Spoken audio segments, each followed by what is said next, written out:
अस्सलाम वालेकुम। आज की इस वीडियो में हम एक और प्रोजेक्ट के बारे में देखेंगे जिसका नेम है ऑनलाइन व्हीकल रेंटल सिस्टम। इसकी जो रिक्वायरमेंट्स हैं वो यहाँ से आप देख सकते हैं। दो मॉड्यूल हैं हमारे पास, एक एडमिन साइड है और एक हमारे पास यूज़र साइड है। एडमिन जैसा कि सोल अथॉरिटी होती है किसी भी सिस्टम के अंदर, यानी हर चीज़ को वो मैनेज कर सकता है। रिक्वायरमेंट्स उसकी ये लिखी हुई हैं कि कोई भी यूज़र जब साइन अप करे तो एडमिन उसको अप्रूव करे। जब तक वो अप्रूव नहीं होगा उसका स्टेटस, तब तक वो लॉगिन नहीं करना चाहिए। व्हीकल्स को ऐड करना चाहिए, उनकी कैटेगरीज़ को, फिर रेंटल पे कार जो देनी है और उनको व्यू कर सके, उनकी रिजर्वेशन को। ठीक है, एडमिन व्हीकल्स की कैटेगरीज़ को देखे और व्हीकल जो वो ऐड करे उसकी अवेलेबिलिटी को भी देखे व्हीकल्स की। ठीक है, इसके बाद हमारे पास रिपोर्ट्स जनरेशन आनी चाहिए, यानी मंथली और डेली।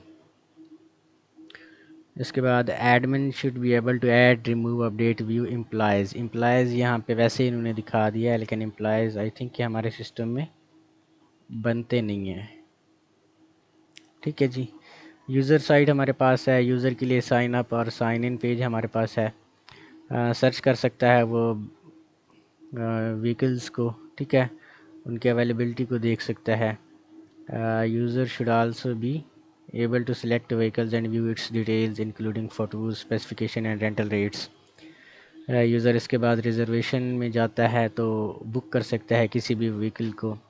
वो अपनी एग्जिस्टिंग जो बुकिंग होगी उनको भी मैनेज कर सकता है, अकाउंट को यानी प्रोफाइल को मैनेज कर सकता है, फीडबैक दे सकता है, और अगर उसे कोई इशू आता है तो वो एडमिन के साथ भी बातचीत कर सकता है। तो इसके लिए आप लोगों ने सबसे पहले अपना XAMPP सर्वर ओपन कर लेना है। कोड मैंने आप लोगों को दे दिया हुआ है। तो इस कोड में आपने जो जो चीज़ें करनी है वो ये है कि आपने इसमें कुछ डेटा ऐड करना है। डेटा से मुराद है कि आपने इसमें व्हीकल्स वगैरह उनकी कैटेगरीज़ को ऐड करना है। ठीक है, तो हम लोकल होस्ट स्लैश और हमारे पास जो प्रोजेक्ट है उसके ऊपर हम जाते हैं। ठीक है, सबसे पहले आपने इसकी बैकग्राउंड पिक्चर्स को चेंज करना है। अगर आप बैकग्राउंड पिक्चर्स को देखें तो इसमें हमारे पास, आपके पास होगा जी फोल्डर, मेरे पास तो है व्हीकल फाइनल 2। ठीक है, इसमें जो हमारी इमेजेस हैं ये 3 लगी हुई हैं। आपने यहाँ से इसको चेंज करना है। आपने इंडेक्स के ऊपर, क्योंकि हमने लगाई हुई है तो इंडेक्स पे जाना है आपने, और इसको एडिट विद नोटपैड या कुछ भी कर देना है आपने। अच्छा, इसमें एक चीज़ आप लोगों ने देख लेनी है कि इंडेक्स पे जो हमारा ये डेटाबेस का नेम है वो जो आपने डेटाबेस लिखा हुआ उसके नेम से मैच करना चाहिए। ठीक है, और इसके बाद आपने यहाँ पे आना है और ये पिक 1 पिक 2 लिखा हुआ है। आपने जो भी पिक्चर लगानी है उस फोल्डर के अंदर आपने पहले तो सेव करनी है, बाद में यहाँ से उसी पिक्चर का नेम दे देना है, तो आपकी ये पिक्चर चेंज हो जाएगी। ठीक है, बाकी सबसे पहले हम इसका एडमिन मॉड्यूल देखते हैं। एडमिन को हम यहाँ से लॉगिन करवाते हैं, उसकी जो क्रेडेंशियल्स हैं। एडमिन यहाँ से यूज़र्स को देख सकता है कि जितने भी यूज़र हैं, जैसे कि ये हमारे पास यूज़र है एक असद के नेम से, तो इसको एडमिन ने अप्रूव किया है। ठीक है, ऐड कैटेगरीज़ कर सकता है, उनको व्यू भी कर सकता है कि जितनी कैटेगरीज़ हैं। ठीक है, अगर आप यहाँ पे न्यू भी कैटेगरी को ऐड करें, जैसे कि मैं यहाँ पे बस रख लेता हूँ। ठीक है, तो ये ऐड हो जाएगी कैटेगरी। फिर यहाँ पे ऐड व्हीकल करना है आपने, हर कैटेगरी के अंदर 2-3 व्हीकल्स को ऐड करना है या जितने आपसे हो सके। मेक, मॉडल, उनका कलर, रेंटल प्राइस और अवेलेबिलिटी स्टेटस एडमिन यहाँ से देख सकता है। उनकी पिक्चर्स पहले से जितनी भी व्हीकल्स हमारे पास होंगी एडमिन यहाँ से उनको देख सकता है। ठीक है, कि कौन सी व्हीकल्स हैं और वो अवेलेबल हैं या नहीं।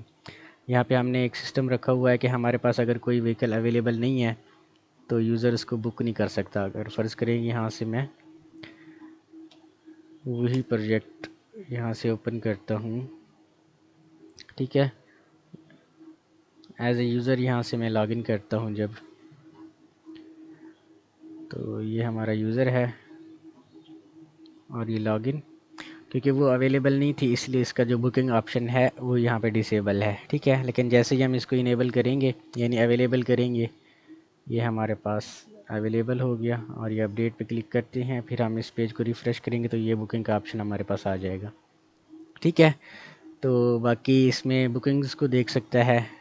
ठीक है, उनका स्टेटस जो है उनको अप्रूव या कैंसिल कर सकता है जो पेंडिंग में है बुकिंग्स। और इसके बाद डेली रिपोर्ट्स को देख सकता है कि किस दिन कितनी रिजर्वेशन की रिक्वेस्ट आई हैं एडमिन की तरफ। ठीक है, जैसे कि यहाँ से अगर हम देखें तो डेली रिपोर्ट्स,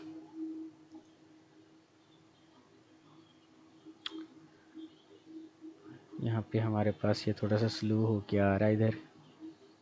ठीक है, डेली रिपोर्ट या फिर हम मंथली रिपोर्ट पे चलते हैं।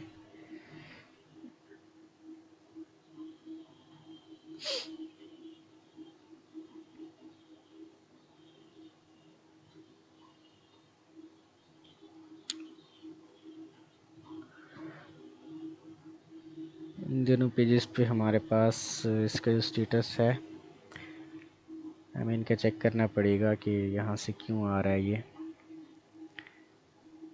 ये डेली रिपोर्ट्स है हमारे पास। मैंने क्योंकि आप लोगों को कोड दिया हुआ है, यहाँ से कोई टैग वगैरह का आप लोगों ने देख लेना है कि टैग कहीं से क्लोज़ नहीं हुआ होगा, इस वजह से वो वहाँ पे थोड़ा सा लेट कर रहा है हमारा पेज जो है। या तो ये हमारे पास ब्राउज़र का इशू हो सकता है, तो क्योंकि एडमिन पैनल मैंने जब कोड किया था इस पे ओपन किया था, यहाँ से ही हम एडमिन पैनल को ओपन कर लेते हैं। अगर आपके पास वो पेज ओपन ना हो रहा हो किसी दूसरे ब्राउज़र पे आपने ट्राई कर लेना है। ठीक है, तो हमने ऐड व्हीकल्स देखा था, पेंडिंग बुकिंग्स और डेली रिपोर्ट्स को यहाँ से देखा था, तो ये देखें इसमें आ रहा है हमारे पास। तो ठीक है, जिस डेट को आप व्हीकल रिजर्वेशन की रिक्वेस्ट आई होगी या रिजर्व्ड होगी उसकी यहाँ से डेट्स आ जाएंगी। ठीक है, डाउनलोड भी कर सकता है एडमिन इसकी रिपोर्ट्स को। ठीक है, तो ये हमारे पास डेटा आ गया यहाँ तक का। इसके बाद मंथली रिपोर्ट्स हैं, तो एडमिन मंथली रिपोर्ट्स को भी दे सकता है कि फेब्रवरीज में हमारे पास किस किस ने बुकिंग करवाई है, तो इसको भी डाउनलोड कर सकते हैं एडमिन। ठीक है, अब ये मंथली हमारे पास रिपोर्ट्स आ गई हैं फरवरी और नवंबर की। इसके बाद कस्टमर का फ़ीडबैक है, तो एडमिन कस्टमर के फ़ीडबैक को भी चेक कर सकता है। अभी हमारे पास एक फ़ीडबैक आया है, इसको चाहे तो वो डिलीट कर सकता है। कस्टमर केयर में जितने भी मैसेजेस आए होंगे एडमिन उनको रिप्लाई भी दे सकता है। ठीक है,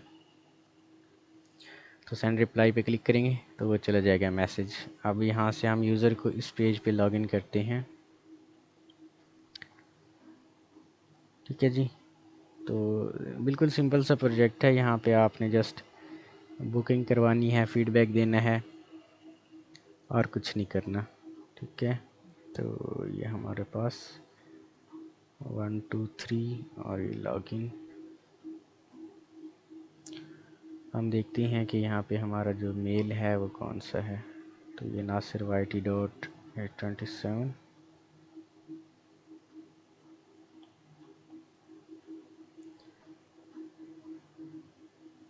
तो ये हमारे पास आ गया। ठीक है, बाकी एडमिन चाहे तो यहाँ से अपडेट प्रोफाइल भी कर सकता है, तो ये अपडेट हो गई हमारी प्रोफाइल। एज भी यहाँ पे एज की रिस्ट्रिक्शन है, क्योंकि हमारी अगर एज यहाँ पे 15 हो तो यहाँ पे आई थिंक हमारे पास बुकिंग नहीं हो सकेंगी। ठीक है, यहाँ से देखें,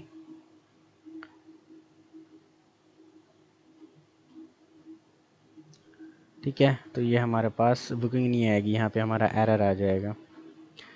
ठीक है, अगर एज हमारी 18 से कम होगी आई थिंक, तो यहाँ पे आपने एज को हमेशा 18 से ऊपर ही रखना है। इस बार अगर आप बुक करेंगे कोई भी व्हीकल वगैरह तो यहाँ से बुक हो जाएगी व्हीकल। ठीक है, तो किस डेट को आपने रखना है, किस डेट से किस डेट तक बुक ना हो, तो ये देखिए आपकी बुकिंग आ गई है। अभी इसका स्टेटस पेंडिंग है, एडमिन इनको अप्रूव करेगा। जब एडमिन इनके स्टेटस को अप्रूव करेगा तो ये भी हमारे पास अप्रूव हो गया, ये भी अप्रूव हो गया। ठीक है, जब ये अप्रूव हो जाएंगे स्टेटस हमारे, तो यहाँ पे एडिट भी कर सकता है यूज़र उनकी डेट्स वगैरह को। और इसके बाद फीडबैक देख सकता है, फीडबैक। ठीक है, जितने भी रेटिंग्स देखें पुअर, यहाँ पे देखें सर्विस इज़ वेरी पुअर। ठीक है, सबमिट पे जब हम क्लिक करते हैं फिर यहाँ से देखते हैं तो ये 1 स्टार हमारे पास आ गया, क्योंकि हमने 1 स्टार दिया है और सर्विस इसकी पुअर है। बाकी यहाँ पे आपने फीडबैक्स वगैरह को ऐड करना है, इसमें व्हीकल्स वगैरह को ऐड करना है। कैटेगरी बेस पे हम यहाँ पे सर्च कर सकती हैं, ठीक है। तो ये हमारी बाइक वाली कैटेगरी की व्हीकल आ जाएगी। मैंने तो ये फूलों की पिक्चर लगाई हुई है, आपने कार वगैरह की पिक्चर लगानी है। इसके बाद बसेस में क्योंकि कोई भी व्हीकल नहीं है तो यहाँ पे कोई भी व्हीकल यहाँ पे नहीं आ रही, ठीक है। कस्टमर सपोर्ट पे हम उनको मैसेज कर सकते हैं, जब मैसेज का रिप्लाई आएगा तो व्यू मैसेजेस पे हम रिप्लाई भी देख सकते हैं। अगर चाहें तो हम ये डिलीट भी कर सकते हैं अपने मैसेज, तो रिप्लाई भी उसके साथ ही डिलीट हो जाएगा, ठीक है। तो ये हमारा प्रोजेक्ट था व्हीकल रेंटल सिस्टम।